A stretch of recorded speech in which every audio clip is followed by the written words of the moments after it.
Hello friends, कला master के YouTube channel पर एक बार फिर से आप सभी का स्वागत है।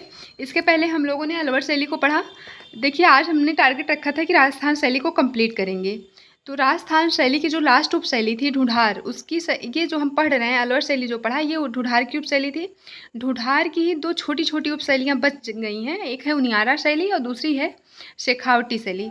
इन दोनों शैलियों को आज ही पढ़ लेते हैं, जिससे कल हम एक नया टॉपिक शुरू कर सकें, पहाड़ी चित्रकला को। तो ये जो उनियारा शैली और शेखावटी शैली है, ये बहुत ज़्यादा इंपॉर्टेंट नहीं है, इसमें बहुत ज़्यादा पॉइंट आपके लिए इंपॉर्टेंट है नहीं, इसलिए आज ही इसको भी पढ़ लेते हैं।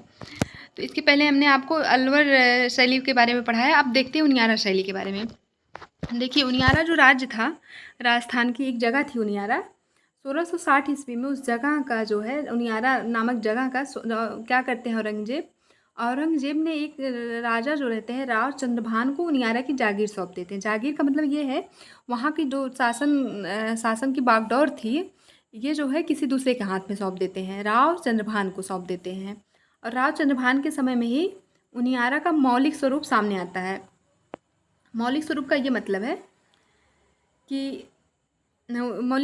मतलब है कि ये किसी अन्य राज्य या नगर की अधीन नहीं रहेगा। अब ये अपने स्वतंत्र अस्तित्व में आ गया, अपने मौलिक रूप में आ गया उनियारा, कि अब इसे उनियारा के नाम से ही जाना जाएगा। ये सिर्फ उनियारा का क्षेत्र है, मौलिक स्वरूप का यही मतलब हुआ। अब देखते हैं उनियारा स्थित कहाँ है। उनियारा जो जगह है, ये राज्य है, वो बूंदी एवं जयपुर की सीमा के अंतर्गत स्थित है। इसका मतलब ये हुआ कि जैसे मान लीजिए ये बूंदी है, यहाँ देखिए, जैसे ये बूंदी हो गया आपका, और यहाँ पर हो गया आपका जयपुर, यहाँ जयपुर हो गया। ये उनियारा ऐसे है, जो बूंदी की बाउंड्री है, बूंदी की सीमा है या फिर जयपुर की सीमा है, ये उनियारा को टच करती है। इसका मतलब है बूंदी और जयपुर की सीमा से टच करती है बाउंड्री किसकी, उनियारा की। उनियारा बीच में ही होगा, तभी तो बूंदी और जयपुर की बाउंड्री। आपसे पूछा जा सकता है कि उनियारा किस किस किस राज्यों के बीच में है, किस किस नगर के बीच में है, तो बूंदी और जयपुर की सीमा के बीच में अंतर्गत से स्थित है। अब देखते हैं उनियारा शैली के एक शासक जो कि आपके एग्जाम के लिए इम्पोर्टेंट, इनके बारे में पढ़ लेते हैं। उनका नाम है राव सरदार सिंह। ये उनियारा शैली के संरक्षणकर्ता आप कह सकते हैं, या फिर आप ये कह सकते हैं कि राव सरदार सिंह जो है उनियारा शैली के शासक थे, जिनके समय में कला में क्या क्या योगदान इन्होंने अपना दिया, वही आपके एग्जाम के लिए इम्पोर्टेंट है। देखते हैं इन्होंने अपनी उनियारा शैली में क्या क्या योगदान दिया। तो देखिए, उनियारा शैली इनके समय में चरमोत्कर्ष काल पर पहुंचती है। राव सरदार सिंह के समय में उनियारा शैली का चरमोत्कर्ष काल रहता है, और इन्हीं के समय में जनानी महफिल है, महल नहीं लिखा है, जनानी महफिल और मर्दानी महफिल में सुंदर भित्ति चित्रण होता है। जनानी महफिल कुछ रहा होगा, कोई महल वगैरह, और मर्दानी महफिल में सुंदर भित्ति चित्रण होता है। आपसे पूछा जा सकता है जनानी महफिल और मर्दानी महफिल में सुंदर भित्ति चित्रण उनियारा शैली के किस शासक के समय में होता है, तो राव सरदार सिंह के समय में होता है। अब इनके समय के प्रमुख चित्रकार अगर देखें तो मीर बख्श, काशी, धीमा, यहाँ पर देखिए डबल बार धीमा धीमा लिख गया है, जबकि यहाँ पर धीमा नहीं होगा, भीमा होगा, भीमा हो गया। देखिए, धीमा तो थे ही, एक चित्रकार धीमा भी थे, दूसरे भीमा थे, यहाँ पर धीमा नहीं होगा, यहाँ पर भीमा होगा। देखिए, एक चित्रकार हो गए मीर बख्श, दूसरे काशी, तीसरे धीमा, चौथे जो है भीमा, धीमा के बाद भीमा, पांचवें जो है राम लखन। इनके समय के, राव सरदार सिंह के समय के प्रमुख चित्रकार थे। देखिए, ये इम्पॉर्टेंट पॉइंट है आपके लिए। मीर बख्शी द्वारा बनाया हुआ राम का, सीता का, लक्ष्मण का, हनुमान का उनियारा शैली का उत्कृष्ट चित्र माना जाता है। ये मीर बख्शी ने बनाया था, उनियारा शैली का चित्रकार था ये मीर बख्शी। इसने जो राम, सीता, लक्ष्मण और हनुमान को अलग अलग चित्रित किया, और इन्हीं चित्रों को उनियारा शैली का उत्कृष्ट चित्र माना जाता है। आप कह सकते हैं, आप देखे होंगे कि राम का दरबार का चित्र कई घरों में लगा रहता है। छोटे से हनुमान जी नीचे बैठे रहते हैं, राम सीता जी सिंहासन पर बैठे होते हैं, और पीछे जो है लक्ष्मण खड़े रहते हैं। ऐसा चित्र बहुत लोगों के घरों में लगा होता है। तो इन सारे चित्रों को अगर मिलाकर देखा जाए तो आपके एग्जाम में ऐसा भी आ सकता है, राम का दरबार ही तो हुआ, राम और सीता जी सिंहासन पर, राम का दरबार। ऐसा अगर यहाँ पर राम, सीता, लक्ष्मण, हनुमान ना देखे, आपके एग्जाम में डायरेक्ट पूछा जा सकता है कि राम का दरबार जो है किस शैली का उत्कृष्ट चित्र है, तो उनियारा शैली का है। बहुत लोगों ने देखा होगा जिस चित्र की हम बात कर रहे हैं, राम सीता जी सिंहासन पर बैठे हुए हैं, हनुमान जी उनके पैर के पास ज़मीन पर बैठे हुए हैं, और उनके कुछ रिलेटिव्स आप कह सकते हैं राम जी के, और लक्ष्मण जो है पीछे खड़े हैं सिंहासन के पीछे साइड में।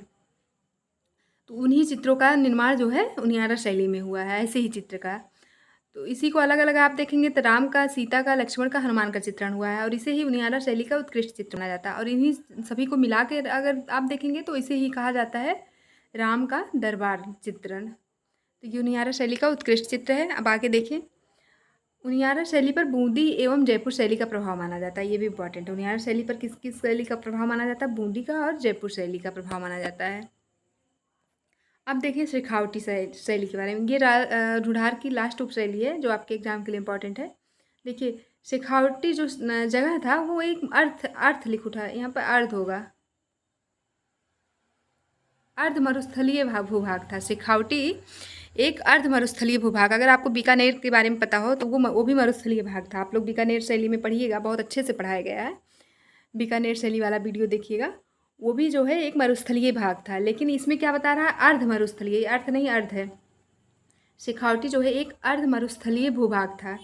और देखिए काटली नामक नदी इस प्रदेश की मुख्य नदी थी। ये पूछा हो सकता, पूछ ले आपके एग्जाम में, काटली नामक नदी जो है किस राजस्थान की किस उपशैली की प्रमुख नदी थी? तो काटली किसकी प्रमुख नदी है? किस प्रदेश की? शेखावटी की। और देखिए शेखावटी जो शहर था या राज्य था उसकी स्थापना किसने की थी? मोकल जी के पुत्र शेखा जी। मैंने आपको पहले भी बताया है कि जिस जगह की स्थापना होगी, जिस शहर या जिस राज्य की, नगर या राज्य की स्थापना होगी, उसको जिस शासक ने बसाया होगा लगभग उन्हीं के नाम से मैच करता हुआ उस जगह का नाम रख दिया जाता है। देखिए यहाँ पर इनका नाम क्या है? शेखा जी, इसीलिए इसको शेखावटी नाम दे दिया गया। तो ये मोकल जी के पुत्र थे शेखा जी, और इन्होंने ही इस राज्य की शेखावटी राज्य की स्थापना की थी। और शेखावटी जो जगह थी, राज्य था, उसको लक्ष्मी, सरस्वती और कला का संगम स्थल माना जाता है। लक्ष्मी, सरस्वती, यहाँ पर ये मत लिख दीजिएगा गंगा जमुना सरस्वती, यहाँ पर लक्ष्मी है और सरस्वती है और कला का संगम स्थल माना जाता है शेखावटी को। शेखावटी के बारे में कुछ इंपॉर्टेंट पॉइंट और भी है। देखिए शेखावटी चित्रकला को हवेलियों की, ये इंपॉर्टेंट है, शेखावटी चित्रकला को हवेलियों की चित्रकला कहा जाता है, क्योंकि शेखावटी जो शैली है इसमें जो बहुत बहुत ज़्यादा महल का निर्माण किया गया है और उन महलों में बहुत चित्रकारी की गई है, इसीलिए इसको हवेली की चित्रकला कहा जा रहा है, शेखावटी चित्रकला को। और इसके समय शेखावटी शैली का एक बहुत महत्वपूर्ण चित्र है, कृष्ण की 8 गोपियाँ एक हाथी के रूप में। अगर आप पूछे कि शेखावटी शैली में सबसे ज़्यादा इम्पोर्टेंट क्या है, तो शेखावटी शैली में सबसे ज़्यादा इम्पोर्टेंट यही पॉइंट है। अगर पूछा भी जाएगा तो मुझे लगता है यही वाला क्वेश्चन आपसे पूछा जाएगा। देखिए ये 1850 ईस्वी में, 1850 का मतलब अंग्रेज आ चुके थे आपके यहाँ। 1850 ईस्वी में कृष्ण की 8 गोपियाँ एक हाथी के रूप में। अब एक ऐसा चित्र होगा, कुछ समझ में नहीं आ रहा, लेकिन देखिए आप ऐसे रट लीजिए कि कृष्ण की 8 गोपियाँ एक, ऐसा चित्र का नाम ही है कृष्ण की, इसमें कोई गलती नहीं है। कृष्ण की 8 गोपियाँ एक हाथी के रूप में चित्रित की गई 1850 ईस्वी में। और ये शेखावटी शैली का उत्कृष्ट भित्ति चित्र है। इसे शेखावटी भित्ति चित्रण तो बहुत हुए हैं शेखावटी शैली में, लेकिन जो सबसे अच्छा चित्र है वो कृष्ण की 8 गोपियाँ एक हाथी के रूप में इसे माना जाता है। और ये कब चित्रित हुआ? 1850 ईस्वी में। और ये चित्रित कहाँ है? गोयनका हवेली में। गोयनका जो हवेली है शेखावटी राज्य में, वहाँ पर इस सुंदर भित्ति चित्रण हुआ है। चित्र का क्या नाम है? कृष्ण की 8 गोपियाँ एक हाथी के रूप में। अब आप समझ गए होंगे।